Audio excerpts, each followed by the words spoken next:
Welcome to the Mousekast podcast. It's yet another Tuesday night. But for this one, you determine our chats as you join us for open mic. This is where the mind meets the magic. We dive a little deeper every time.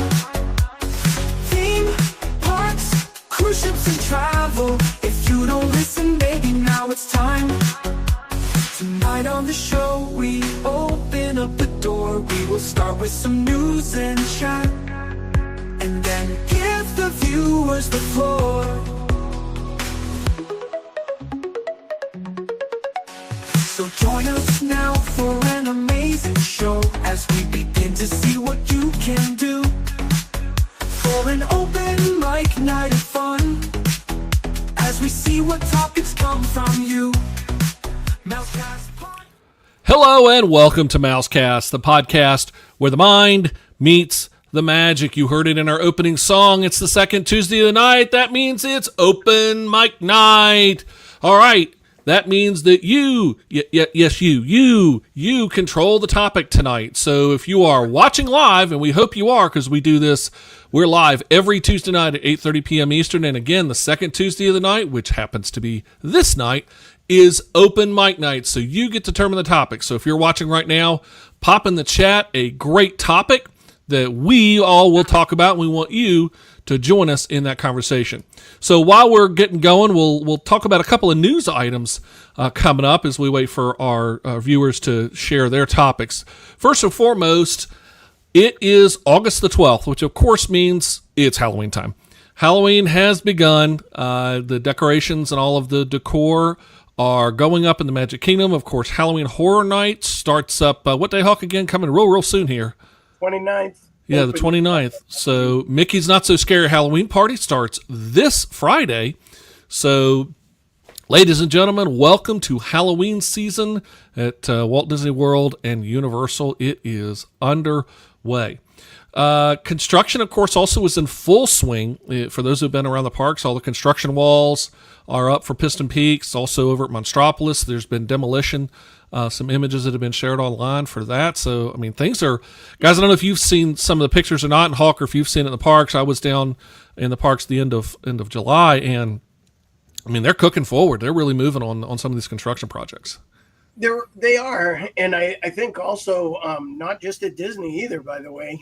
Universal is pretty tore up at the front end right now next to Hard Rock, where Rip Ride Rocket will be seen last week. And then that is already been pretty well cleared right out to the water, which I'm very interested to see what they do. Though there is a small narrow walkway you can still cut through between Hard Rock and get over to Universal Studios, but they actually did take out concrete right up to the water. There's huge piles of sand back there. It's pretty amazing, actually. We rode Rip Ride for what will be our last time, not this past weekend, but the weekend before that. Both my daughter and my wife got on and rode, and then my daughter proceeded to ride 2 more times on her own to get her favorite songs in. We will miss Rip Ride. It's a little rough on the back. It's kind of one of those chiropractic appointment roller coasters, but we are really good for kidney stones, kind of like Big Thunder Mountain. But the fact that's going away, we're very anxious to see. There's a lot of rumors swirling around on whether or not it will be Fast and the Furious, similar to what they're doing in Hollywood. Could it be Ghostbusters? There's a lot of talk on different things that it could possibly be. So I'm very anxious to see what Universal does with this new coaster that I believe has been announced, that it is the same manufacturing company as Velocicoaster, which would make me very happy to get something similar. Well, we all know Hawk absolutely just, he detests Velocicoaster. He doesn't like it one bit. Won't even get on the thing, right? Yeah, I mean, Jen and I's Hawk first, lives on Velocicoaster. If you haven't been listening to Mousekast. Jen and I's first ride with a photo after getting married had to be Velocicoaster, and we're both holding up the wedding rings in the picture. So like we Awesome. had to make sure that was our first one. Yeah, speaking of last rides, Buzz Lightyear Space Ranger Spin closed last week in the Magic Kingdom. As we've talked about on some previous shows, Buzz is going to get ready to go through some fairly significant renovations, a whole change to that opening kind of intro scene, and then all new ride vehicles. No longer are you going to have the laser guns mounted on the cars. They're going to be free range, handheld, very similar to Buzz Lightyear's Astro Blasters over in Disneyland. So, well, Chuck, the amazing news is even though Buzz Lightyear did close down, later this month, Buzz Lightyears will be opening right across from Pirates. yes. So, you know. We're going to get to that in a minute here. We're going to get to that in a minute. That's a whole different attraction, shall we say. One more bit of construction news. Coming up at the end of next month, September 24th, again, the Animation Courtyard is going to be closing, and that will include Star Wars Launch Bay, and I believe also Disney Junior will also be impacted by that as well. So if you're interested in getting any last looks at Star Wars Launch Bay, is also coming yes, down. and the Arch, the Hollywood Studio, which, to be honest, guys, is really, that's almost as iconic as like the Eiffel Tower and the Chinese Theater. I mean, that's or Tower of Terror. I mean, that's a very iconic part of the park that is going to be going away. Now, they will be replacing it with a returning icon of sorts. We will have the return of the Sorcerer Hat, not the same one that was at the center of the park, that whether you loved it or hated it remains to be seen, but a version closer to what you see currently over at the animation building up in Burbank in California, actually at the Walt Disney Studios. But again, September 24th is your last chance for Star Wars Launch Bay and Disney Junior in its current iterations. And so, yes, we thought it's open mic night. So if you are watching us live right now, share out a topic. You control the topic tonight. So please let us know. Even just ask questions. It doesn't Absolutely. That's part of it. It doesn't have to be topic specific. If you just want to know something or have a question or want to know, Yeah, great. Share a thought. Share about something you did at a recent trip. So yeah, we're happy to, we're here to chat with you tonight. So one thing also that was announced earlier this week, the new menu for the Beak and Barrel was shared. And this is taking over where Pirata y Perico, and then more recently, another eating event over there right across from Pirates of the Caribbean. So this is all going to become a tavern or frankly, a bar in the Magic Kingdom. We thought this would kind of be our first topic for tonight. This is very interesting, and in many respects, it's kind of groundbreaking or policy history setting for the Magic Kingdom. We're talking about the actual first bar in the Magic Kingdom. This where serving alcohol and adult drinks is the primary function. For a long time, Walt Disney himself was quoted and is known for the fact that he was not a fan of having alcohol at the Magic Kingdom. In fact, at one point back in the summer of 1956, the Saturday Evening Post was doing an interview with Walt, and he asked the reporter, I believe it was Pete Martin, asked Walt what exactly made Disneyland different. And this is what Walt said. He said, "No liquor, no beer, nothing, because that brings in a rowdy element. That brings people that we don't want, and I don't feel they need it. I feel when I go down to the park, meaning Disneyland, I don't need a drink. After I come out of a heavy day at the studio, sometimes I want a drink to relax, work around all that place all day, but yet I don't have one," meaning having a drink at Walt Disney or at Disneyland. And so that kind of became the mentality for the Disney parks. Now, obviously, when Epcot opened up, yes, here came alcohol in 1982. But alcohol in the Magic Kingdom has remained kind of a no-go up until the opening of Be Our Guest Restaurant, and that was, around 2015, 15, somewhere in that 15, somewhere 18, somewhere in there, when they were serving wine. And at the time, that was like, oh, wow, they're actually serving wine at Be Our Guest. So I'm curious to the others' thoughts on this, because I'm a non-drinker. And, for families being at Disney, I know there are times where Jen and I have walked around Epcot uncomfortably due to the language, rowdiness, sloppiness of some people that have enjoyed one too many beverages on property. I don't think I've seen it as a dilemma or problem ever at Magic Kingdom. And now, does that door open? Because I do think it does a little bit, because there are plenty of Disney adults. I mean, there's a Disney Day Drinkers group on Facebook that has a few thousand members in it. There are singles groups and things like that do meetups and do stuff. And I thank the Lord for one of them that's a universal one. Jen and I met through it. So, there's benefits to some of this too from the social aspect, but is the park environment the place when especially for Matt and Megan, who are bringing small children in now, is that something that affects your thought process when it comes to, we can do it early in the day, but we might want to be careful at night now? Not that you feel sketchy about security or anything else, but just from what your kids might be exposed to with the drunken stupor that could follow. On my end, I'm not concerned about it, at least at this point. I figured, let's get it open. Let's see what this looks like. Because I think, to a certain extent with Oga's opening, there could have been that same kind of concern. And we've never had an issue at Hollywood Studios. I'm hopeful that they'll do something similar with this, and that you'll get the time limit. And so you can only get so many drinks in before they say, okay, you got to move on now.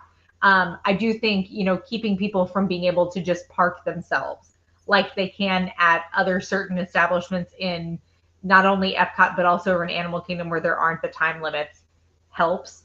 But it's not, for me, I'm not concerned about it at this point when it comes to my kids. As far as, will we go? Probably. I want to see what it looks like. Despite other conversations that we have on this podcast, I don't drink that much. If I drink at Disney, it's usually because we got the dining plan and I have to in order to make it worth all the money I paid for the dining plan. So this last trip to Disney was actually the time I've drank more than any other, because it's included on my table service and my quick service. And I was like, okay, we got to drink every single time we have a meal because we paid for it. And it's the only, so for, as far as me going, it's more of a, oh, hey, I want to see the theming. And if there's a way to work this into my dining plan and get my money's worth, sign me up. Otherwise, it's just one more change that's happening for me. Yeah. Matt, what do you think? Yeah, I'm kind of with Megan on this one. I've never really been impacted by any of the drinking at any of the parks. I've never really seen anything super rowdy at Epcot, other than just people being obnoxious. Just, I feel like it's not so much the alcohol. I think it's just more of a personality kind of thing. And until it opens and we get to see, what the, how people react at this point, it's kind of just like it's a wait and see attitude. I know when we usually go to the parks, I'm drinking water, I'm drinking, some kind of electrolytes. Alcohol is the last thing on my mind personally, especially walking around in the heat and stuff like that. I don't feel like getting that dehydration headache, later on in the day, becoming miserable. If I'm going to have a drink, it might be, a special dinner if it's just me and my wife, just getting away from the kids if we have that opportunity, or it's back at the resort, just kind of unwinding for the night, and maybe have a beer or something like that. So it's, for us personally, it's not a big selling point, but I can see where it could be a big selling point for some people to go and be like, okay, we've got, whatever the time was, it an hour they're sending it to, or like a 2-drink maximum, whatever that I've seen. Well, there hasn't been anything really announced for the. No, they haven't announced anything Oh, for it. okay. But Yeah, Oga's has 45 minutes. Otis has 45 minutes and it's 2 drinks. But, one of the things that, Megan, you bring up a good point, and I think there is some truth to this already with the fact that, Studios has a bar that you can sit at and hang out at, a couple of them now, to be honest. And Animal Kingdom does. You have that opportunity at Epcot. The new bar at Epcot is gorgeous. The new lounge, beautiful establishment. And there hasn't been a lot of increase in problems.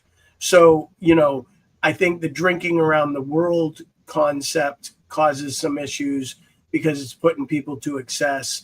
And that's where, Matt, you've been very blessed to not see it at Epcot, but I will tell you, I've definitely seen some times where there's been people in the corner, or people passed out, or just belligerent and misbehaving drunks. And it's a shame. Security is very good about getting them escorted out, taking care of it very quickly. I don't mean it that they're like so rampant that it's just everywhere and it's like going to a college bar.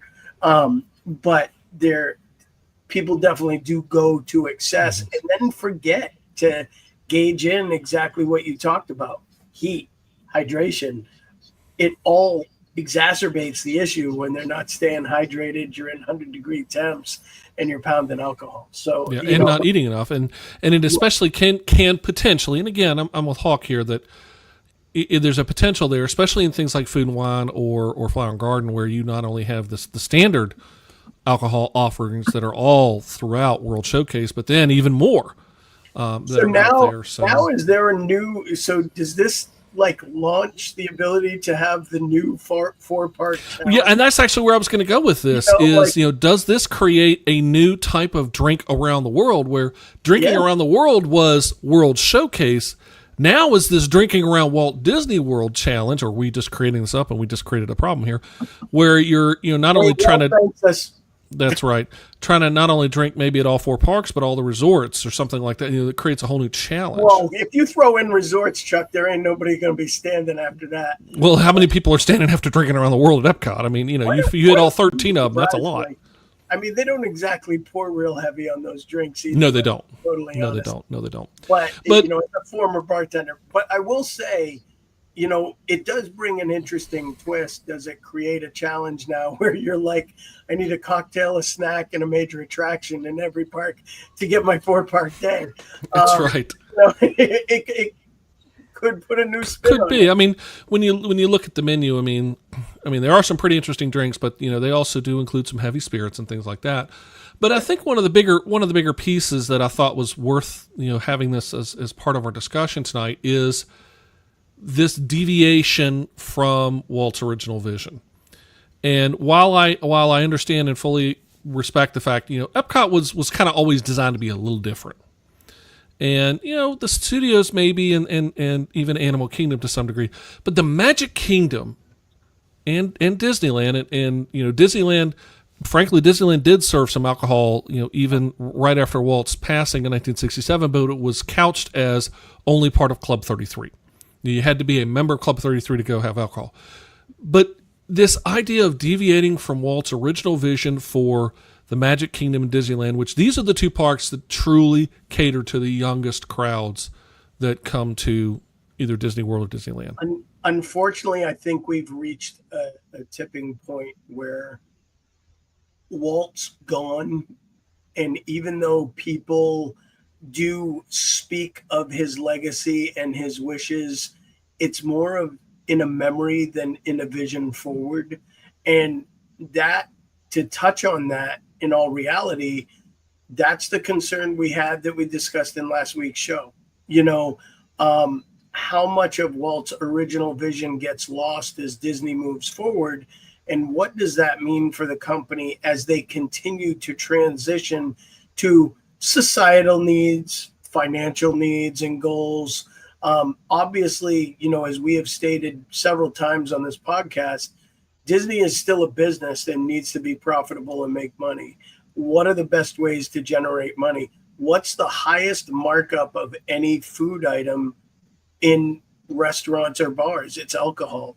Your alcohol cost is minuscule in the global scheme of what you're able to charge. And the only item that generally, believe it or not, has a higher markup, crazy as it sounds, is bottled water. And like they can make a higher percentage on that. So if you factor in having both those items, which obviously Disney's going to sell a lot of. Welcome to Disney. Drink up.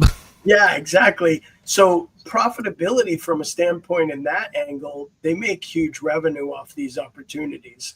So, and for fairly low cost at the end of the day. Yeah, there's a big return on investment there because obviously, water, even, and by the way, keep in mind that, Disney makes a lot of money on water, even with, the Florida law that you can go up to any counter service or whatever, as long as they have a fountain option, then you can get, by law, you have to get free ice water. Granted, a small cup, but nevertheless, you get free ice water. But I mean, plenty of people buy the smart water. Well, exactly. Plenty of people buy the smart waters. They want all like everything larger volume. Yeah. So, for me, and this becomes almost an extension of last week's show where, we're talking about the eroding, maybe not the best word, of Walt's vision. In many respects, maybe Walt would be the first one to say, look, yeah, my original vision needs to erode 70 years later, guys. This is different. That's a very valid point, Chuck. And I'm curious to Megan and Matt's thoughts. I see Matt shaking his head. I think, there is a reality in the fact that Walt's vision kind of has to go at some point, because I can't go back and look at my grandparents' standards of living and expect that to work for me now. We've got to adapt. We make societal adaptations. We make fiscal adaptation. Cost of living has changed. Well, just technology. I mean, all of it. I mean, socialization, the way we socialize has changed, not necessarily for the better either, sadly. There's a lot. Social media has created a little bit of antisocial mentality. In all reality, people don't know how to talk in person anymore. So some of the challenges that are faced in the park evolve out. So Matt, I saw you nodding your head. What are your thoughts on the way this has all happened and what the future looks like? You guys just kind of kept on stealing my thunder with everything I was thinking about. Walt's idea of, going back to Epcot was, technological advances. So back in the day, I don't think Walt was going to be thinking about, cell phones and social media and all this stuff. And that's what's driving, the driving force today is, people constantly on their phones, checking social media, and the effect that social media has on these parks to make changes. Like, yeah, the Liberty Bell, the boat right there, nobody was really doing. So, okay, if nobody's interested, scrap it. Let's give the people what they want. Let's, get more people either into the park, or we can make more money, essentially. So I think Walt's idea of back in the day, with everything the way it was, I think he would look at it today and be like, okay, yeah, this has to change. We've got to change what my original thoughts were further. Still kind of keep it somewhat. You still try to get some of that family aspect into it. So Matt, you're really good with your vision and ideas. You're a good idea person. Yeah. So how would you put it if you were Walt? So let's go there, and you had the opportunity to see the world where it is today. How would you adjust your vision with the parks to best benefit Walt Disney World? What would you have seen Walt doing at this time? It's kind of tough because me personally, knowing the Walt's history and what he was looking for, I personally would never have gotten rid of the paper fast passes. I think burying yourself in your phone to, constantly, I understand the money aspect of it. Like, basically, they're making more money off of the lightning lanes and all this kind of stuff. I understand that, but I think it takes away, like, because you're buried in your phone constantly. Hey, I can get this, I can get that, and you're not paying attention to your kids or whatever else is going on. You're not taking in the atmosphere of the park, like I feel like Walt had envisioned. You're just like, okay, I can change my lightning lane. Oh, I can get one for this time. It's all about your phone. People are fast passes. Hey, you go over, grab a ticket. Hey, I have to be back. I can go and ride a different ride, or we can go and do a meet and greet. I can spend more time with my family instead of my face buried in a phone. So I think that would have been one of the biggest things I would have, for the family aspect that Walt was looking for, I wouldn't have gotten rid of. But at the same time, like, I understand why they did it. Yeah, in fact, Tom Brewer just put up a comment here. Hawk had just put it up a second ago. He said, "What you keep is Walt's very broadest vision. This is a place for the whole family to have fun, and it will never be finished." And Tom, if you want in the chat, kind of expand upon that. And in your opinion, what do you think are those broadest pieces? What would be, say, the top 2-3 pieces that you think you would hold on to? I'm curious to Tom's thoughts on the alcohol coming right to the parks. Absolutely. Because this is a place for the whole family was one of Walt's huge sticking points always for the way this park was to be designed. And that's part of why he didn't want that environment in place. So, it's, I hate to say it this way, but we've reached a point where it's almost contradictory to what Walt would have wanted for a lot of the things that are starting to occur. Megan, I see you lighten up. What are your thoughts? So a little bit similar to what Tom is saying, I think we've come to the point, there are a lot of things that Disney has done. Bringing a bar to Magic Kingdom is not the first time that somebody has gone, Walt never would have done this. He's rolling over. No. Everybody's favorite line, Walt's rolling over in his grave. Yeah, exactly. And he was cremated. At this point, I'm still just curious frozen. how many people out there making that argument actually are diehard, Walt purists versus we're just making the objection because we feel like we have to. But the reality is that we now all think of Walt Disney as this fabulous man who created this place that we all love, and we're grateful for that. But it's 2025, and here's what we're doing. And thanks, Walt, so much. Like, you set us up, but now we got to go in our own way. Like, how many people are out there and really are dedicated to what Walt wanted at this point? We're so So Tom has a response there. He says, "I'm a non-drinker, much like Hawk is. So I really don't like the alcohol in the park. How often do we see video of drunken fights in the park?" And Tom, I'm going to say something though. I don't think a lot of the videos you see that when fights occur in the park are alcohol related. I think a lot of them now are just short-tempered people getting frustrated in heat, getting frustrated in lines, things breaking down and not efficiently working, and the overall sense of entitlement that a lot of guests have that what they need, like we dealt with it for the Starlight Parade with a family of about 20, and they wound up being nice after the fact. But in the beginning, they were pushing strollers against our legs, trying to move us out of the way, throwing a little attitude because they arrived after us and people were saying, kids can't see. I'm like, then get here early. I'm like, I'm not trying to be a pain in the butt, but it's not my job to let 50 people in the party behind me move their kids up so their kids can see. And I will let kids up. Don't get me wrong. But I do it out of kindness. I'm not going to do it because I get told to. Yeah, we've experienced that. I personally experienced that for Mickey's Not So Scary. Sorry, Mickey's Very Merry Christmas Party. Same kind of concept. Tom says, Hawk, you're probably right. Hawk or Tom, I really, really wish you hadn't said that. I really wish you hadn't admitted that Hawk was right. I just want to put this up and gloat. Oh, Tom, we're going to talk later about that. No, but he is very correct. He says alcohol doesn't help, and I agree with you. You are right. Alcohol definitely adds gasoline to this particular fire. Hawk, one bit that you talked about, though, and I think this is what we're getting to. We've all heard of road rage, right? Yeah. Is this theme park rage? Mm-hmm. And I think that's where we're getting to. 100%. It's the same It's theme park principle. rates. It's the same Somebody concept. cut me off in line. Somebody's got their kid on their shoulders, and put your kid down. The rest of us can't I see. saved so much money. I saved for this many years. Oh my God! I mean, like that, and that's.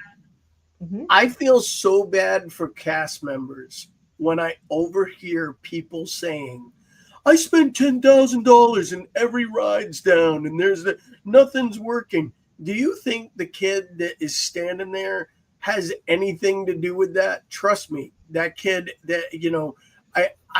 I think as a society, we have lost the ability to respect other humans, and we're so used to being able to jump on social media and chastise people and bully and insult and not be kind. If Walt's vision, if anything of Walt's vision with the family environment coming back, if any of that could stick, that's the most important part in my eyes. Absolutely. It's the kindness. Yeah, no, exactly. It's kind of fun to do the impossible was always a quote that I love, but people would tell you it's impossible to go back to being a kind society now because of where we're at. It's not. It just takes everybody agreeing that we need to start heading in that direction. And if you get the majority of people to start going that way, kindness breeds kindness. Negativity breeds negativity. Mm-hmm. Like, if we get more people to get on the kindness bandwagon, things start to improve. And I really think that's something that needs to happen. But Megan, I had a question for you because you touched on something that when we interviewed Jeffrey Barnes and had a conversation with Jeff Barnes, people have this fantasy that Walt was this amazing, just kind, and he was a bit of an ass. Like, I would not have wanted to work for him. Would not have wanted to work for him. Let's just say he was demanding. Yeah. Well, Jeffrey Barnes wanted to do a book called Disagreeable Walt and speak to the fact that Walt would get so caught up in doing it his way that sometimes he'd lose the bigger picture. And though he had great at the time, without his brother's fiscal responsibility, Walt would have bankrupted Disney before they ever got open. Mm-hmm. And it would have happened several times over. So, do you think, and Tom, you just took it. I was just going to ask Megan this. Do you think Walt in this day and age would have that same attitude, or would he have tempered his mindset and changed? I think, because Tom's comment is, I wonder, though, if Walt would be as aggressive as the leaders of Disney about the constant march of the almighty profit. I think he would be interested in keeping it more affordable for the everyman. So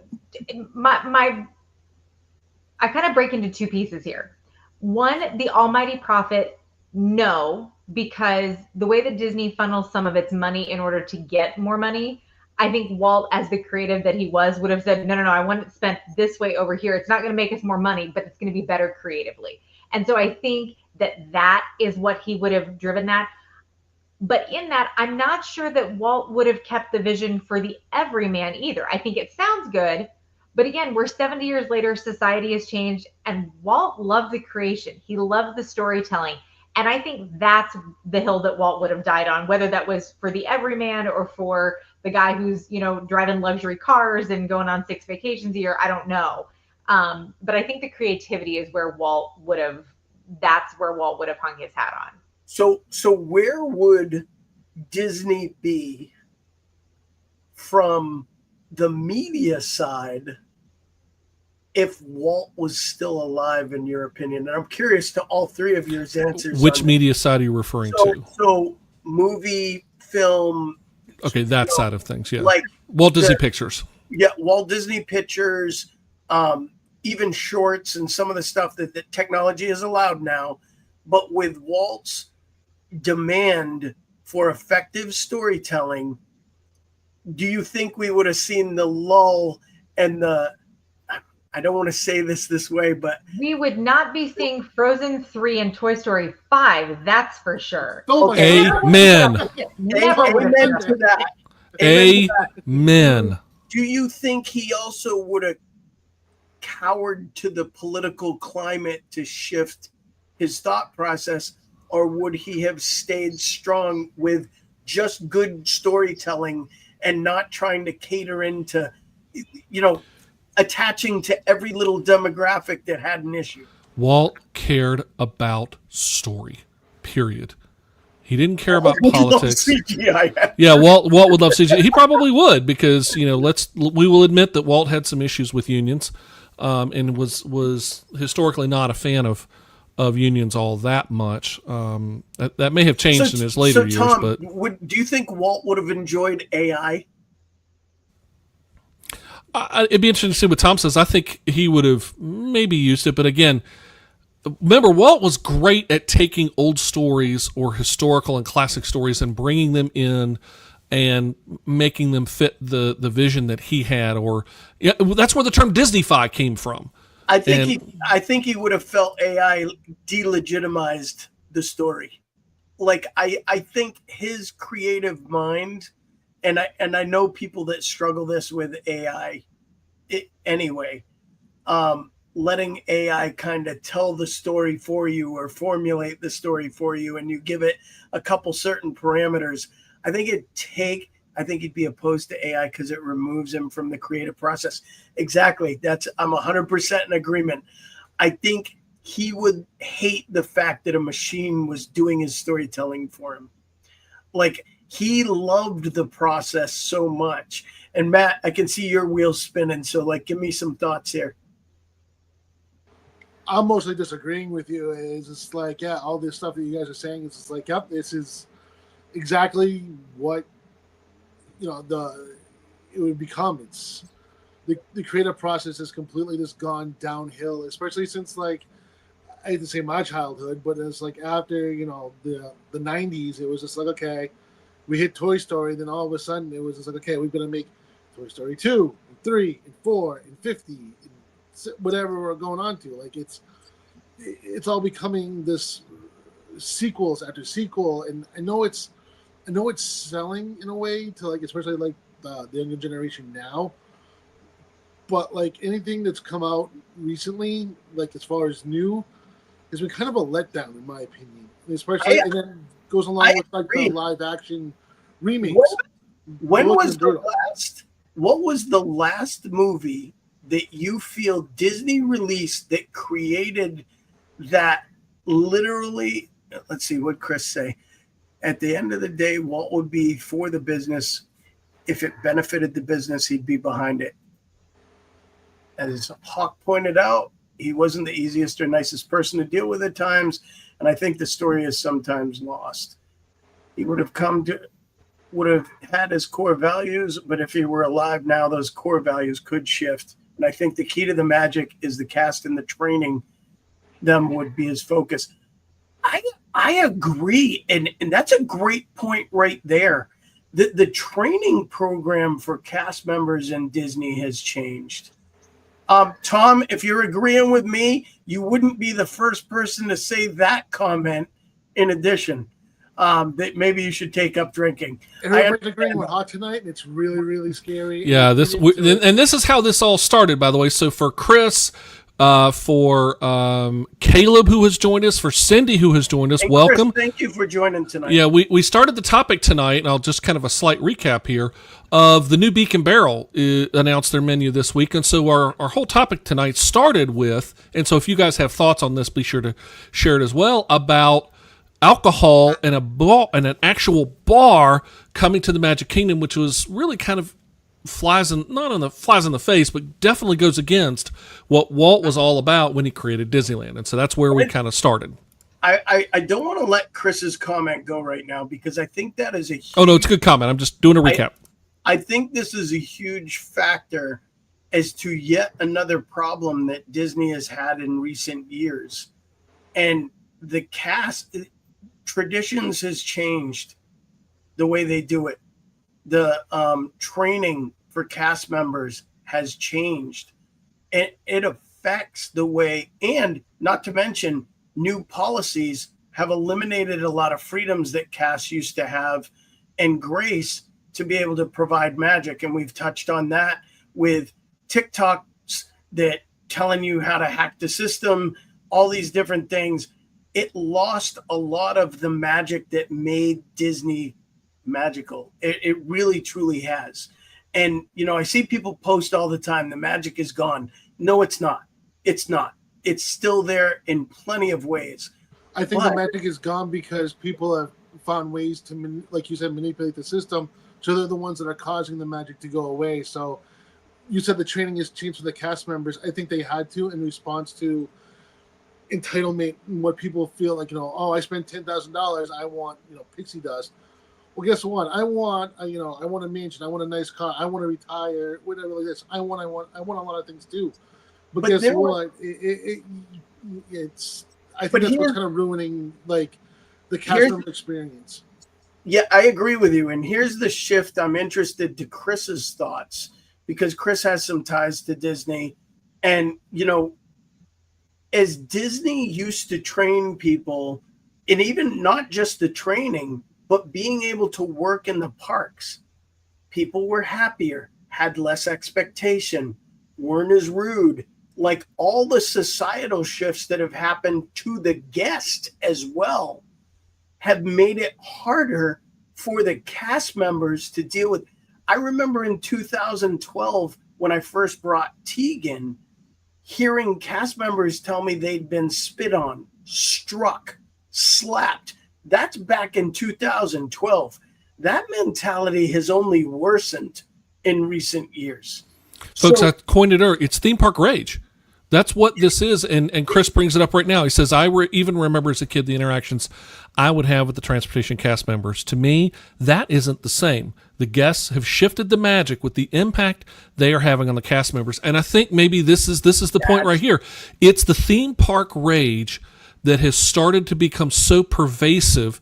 It's societal rage, but for what we are seeing, it is being translated and being taken out, frankly, on cast members because we're all angry now, or a lot of us. I shouldn't say everyone, but a lot of us are angry right now. In fact, I was part of and saw a great presentation by a guy by the name of Houston Kraft. If you're not familiar with him, he's with Character Strong, and he believes a lot, and his whole thing is on creating and spreading and being kind. And kindness is very intentional, kindness is very purposeful, and you're seeing the cast members trying to do that, be intentional and purposeful to kindness. The problem is there's so much negativity around, Hawk, as you have mentioned it. Negativity breeds negativity.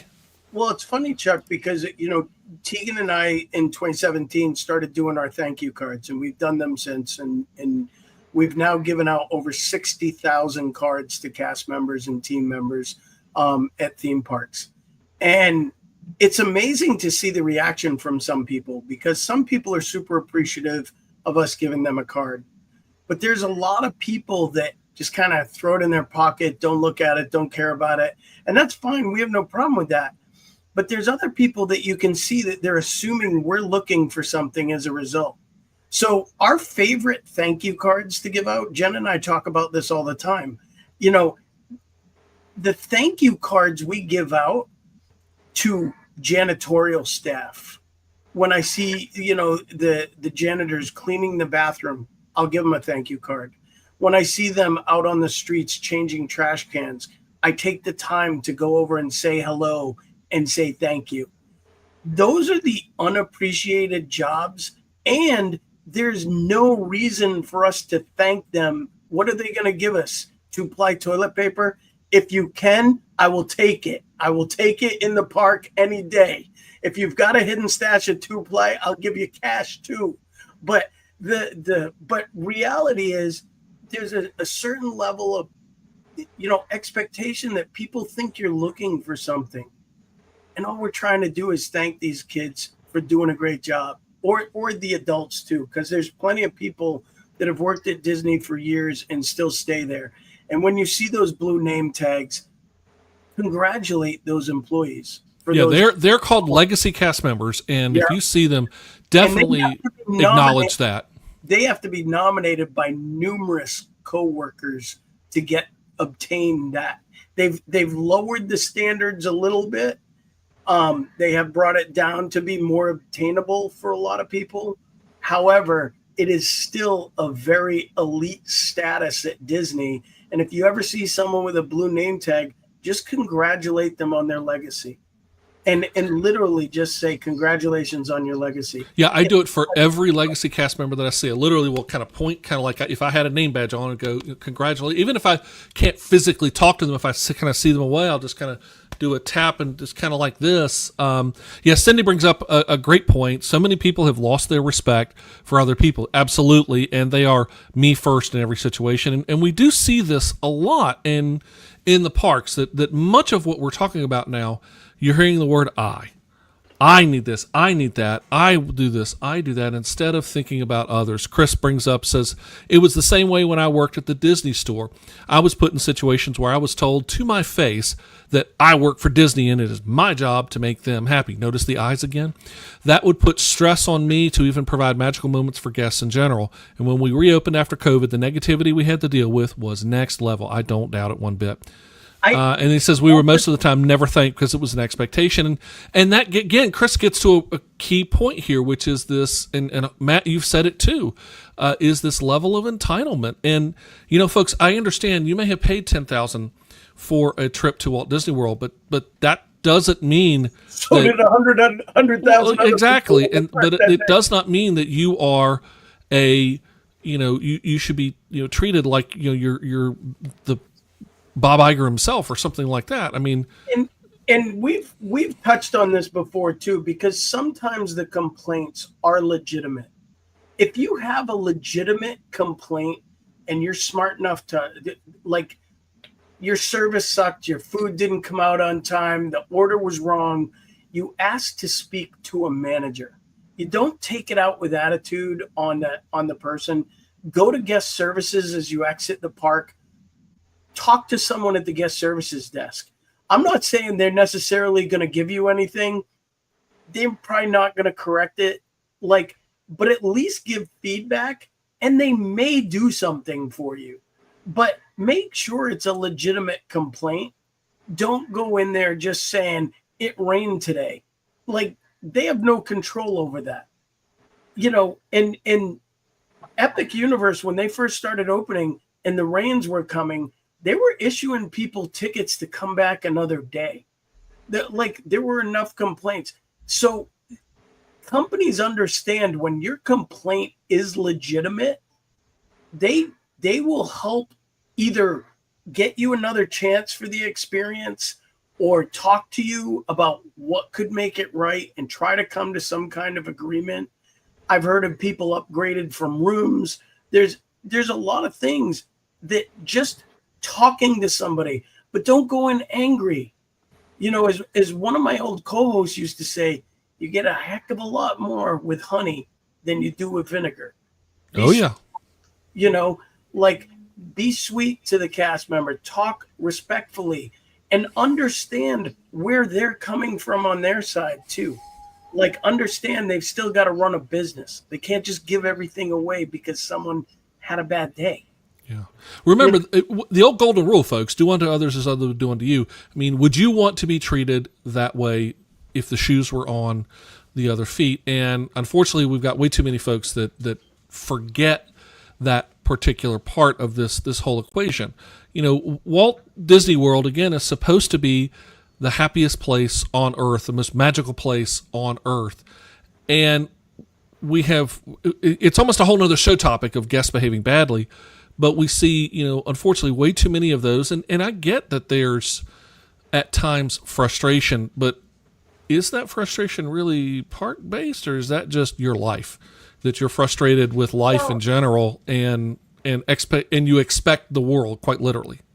And then when people get onto social media and they complain about whatever, legit or not, whatever their complaint is, and they just rile up other people, and other people now think, oh, well, if that happens to me, I should also be angry about that. And it creates almost this mom mentality, even for people who aren't even at the parks yet. They're planning a vacation, but they're already mentally setting themselves up for, there's got to be something at Disney that's not magical because these other people in this Facebook group say it's not magical anymore. Like, you're already creating that expectation. And it's like you're preloading for theme park rage before people even get there. I'm grateful that I was a cast member before social media completely went through the roof. I was a cast member for 6 months back in 2004, and I worked at Disney's Days of Christmas in what is now Disney Springs.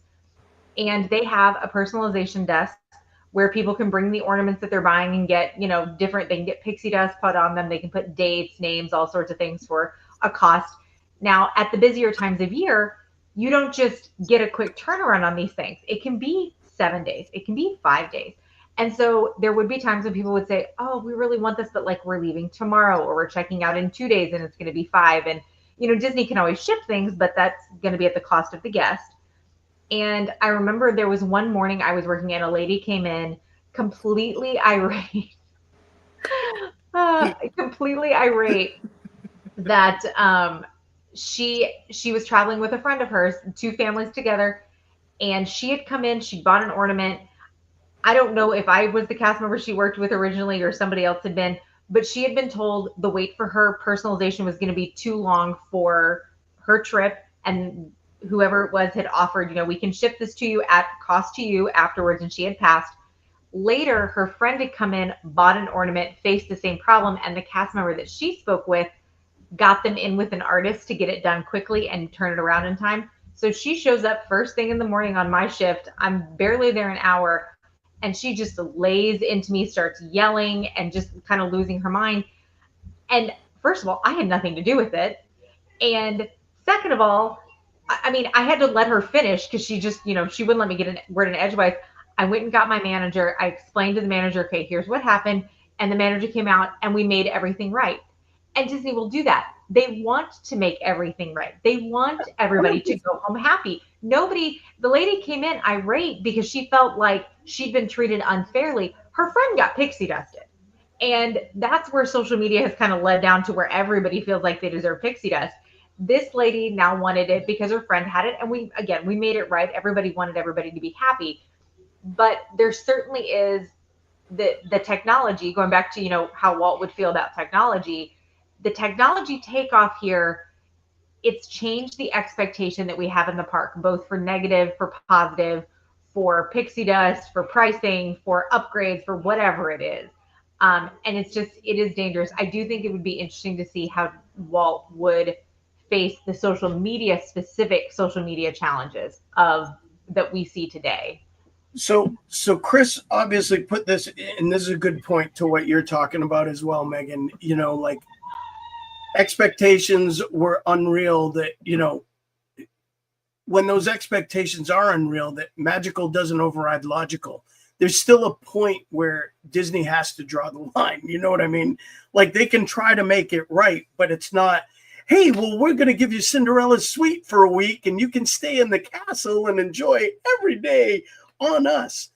That's not going to happen. So this has been a really cool conversation tonight, and I love open mic nights for the fact that people absolutely this is the great topic. No.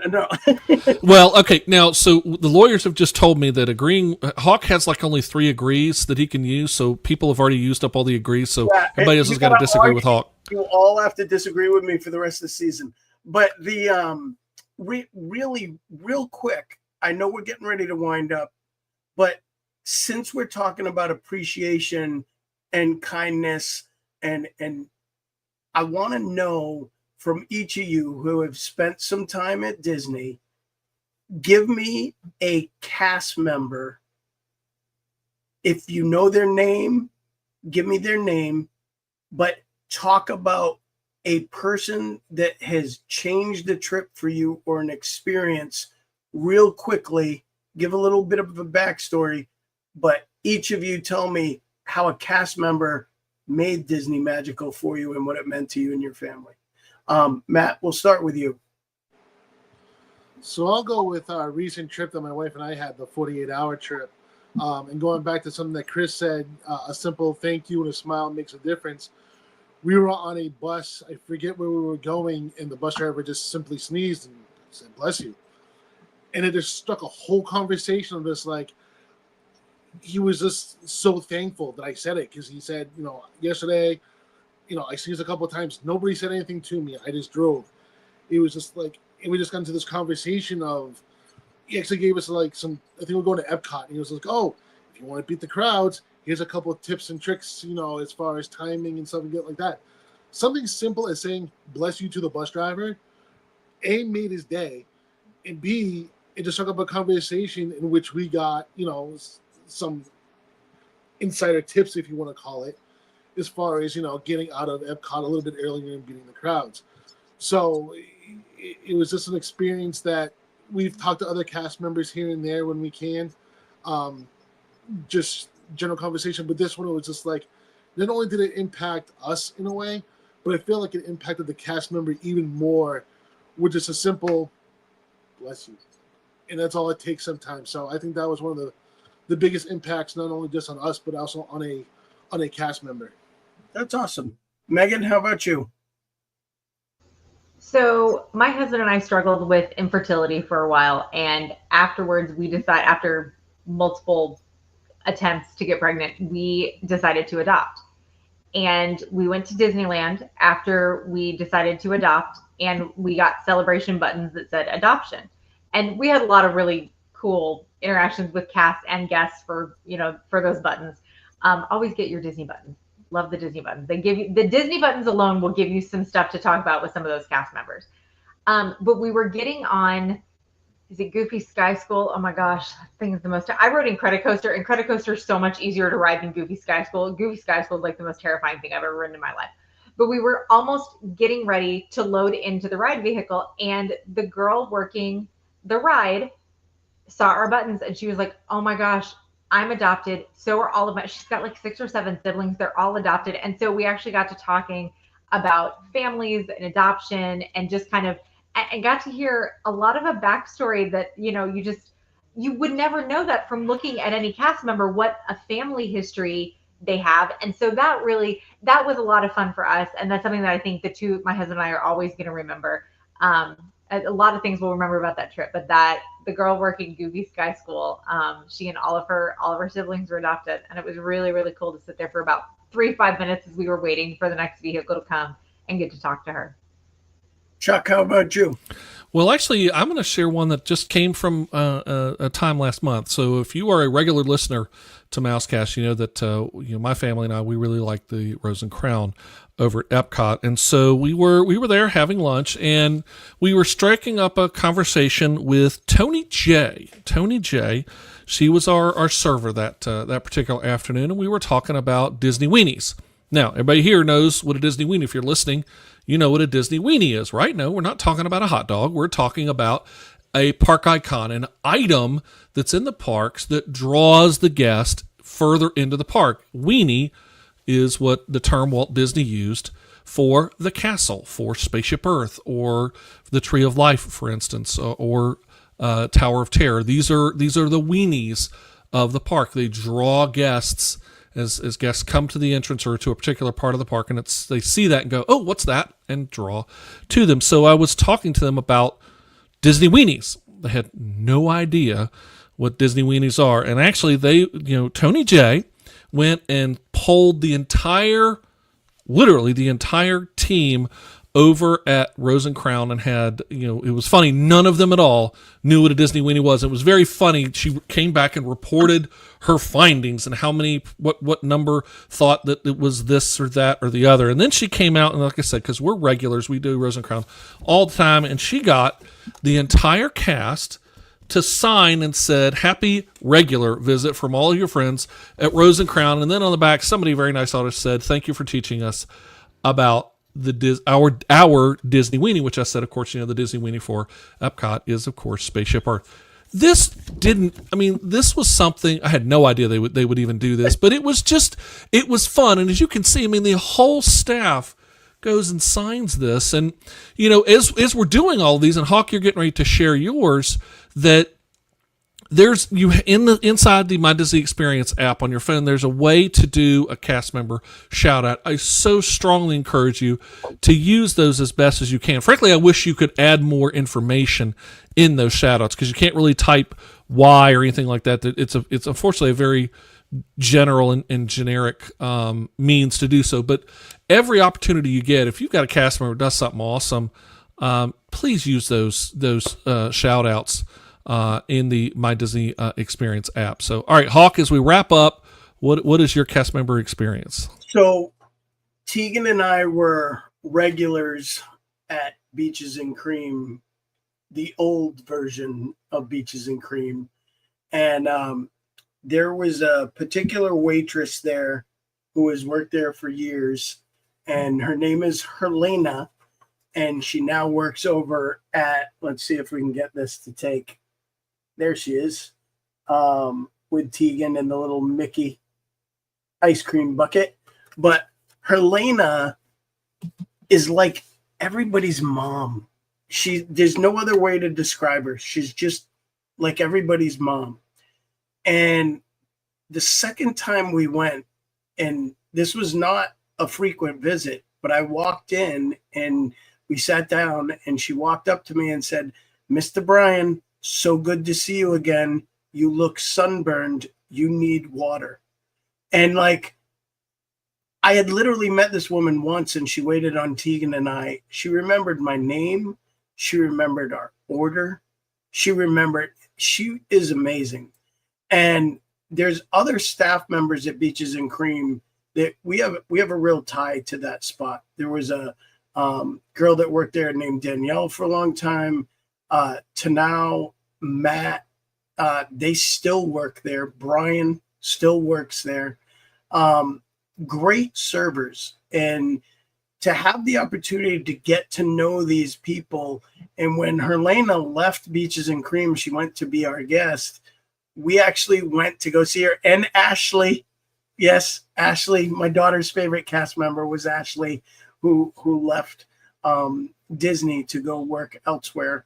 But we had legitimate family when we went to Beaches and Cream. When we walk in, people knew who we were and were glad to see us. And to this day, Jen and I will go in on date night, and Matt will come over and say hi, and Brian will come over, and they make sure that they come over and get a card because they know they're going to get one. But they're like going to see family. And it's such an amazing experience. When you hear people refer to Disney as coming home, there is a reason. And it changed after COVID, and even cast members will admit that. The way Disney works has changed. It has not fully recovered, but it is closer now than it has been at any point post-COVID to what it used to be, and it's coming back. We need that kindness to continue. We need that understanding and patience, and get over yourself a little bit as a customer, and literally just kick back and enjoy it. Some of the most magical experiences you'll find in Disney won't be in a line for a ride, won't be at a restaurant. They're going to be in those quiet moments of a park where you suddenly see something that no one else notices, and you're excited that you just found something that no one else sees. And that could be finding a leaf on the safari with the Mickey holes in it, which I will tell you they do. So look at the leaves on the ground while you wait in line for the safari, because you can collect a dried leaf with a Mickey head right in it, hidden Mickey inside. There's so many things that Disney does if you take a moment to take it in and look around you, instead of worrying about running to the next ride or running to the next experience. So if you guys, yep, no, 100%. Yeah. So if you guys take anything away from tonight, be kind. And, we'll see what alcohol and, things happen, but be kind to your cast members, and they will be a lot kinder to you, because Be a happy drunk is what Hawk is saying. So, yeah.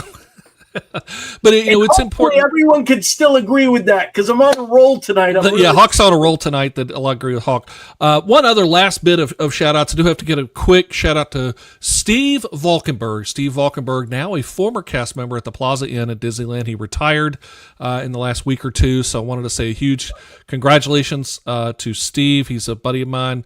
We met when I was at Disneyland. And again, he showed me took me to Walt Disney's actual table. There at the Plaza. So again, congratulations to Steve Valkenburg. And also we want to say thank you to you for being with us tonight. We do open mic every second Tuesday of the month. This is where you call the shots. You are controlling what we talk about and sharing questions, sharing stories, sharing comments, whatever you want to talk about. We're going to be here and enjoy it with you. So we encourage you to join us for our next open mic night next month, which will be again on the second Tuesday. But you know what? Why not join us for every Tuesday night?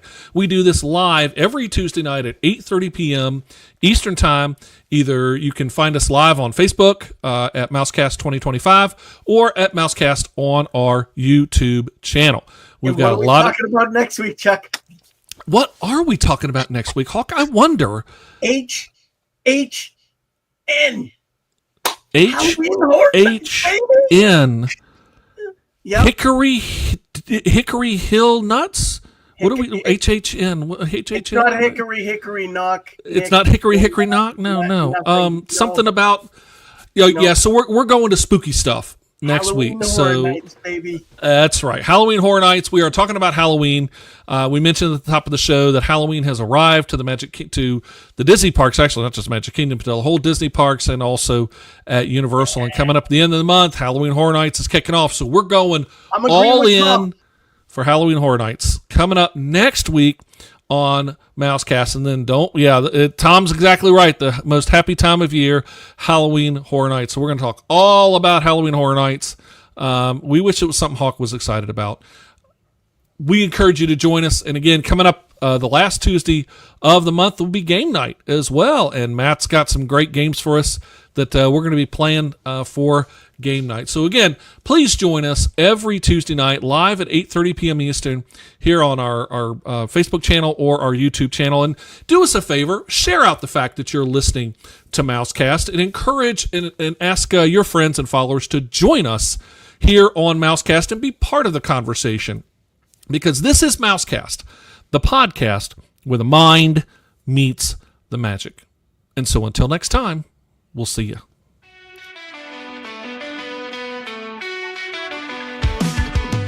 Mousekast Podcast thanks you for listening to our show. When you let the mind meet the magic, it's where the deep thoughts flow.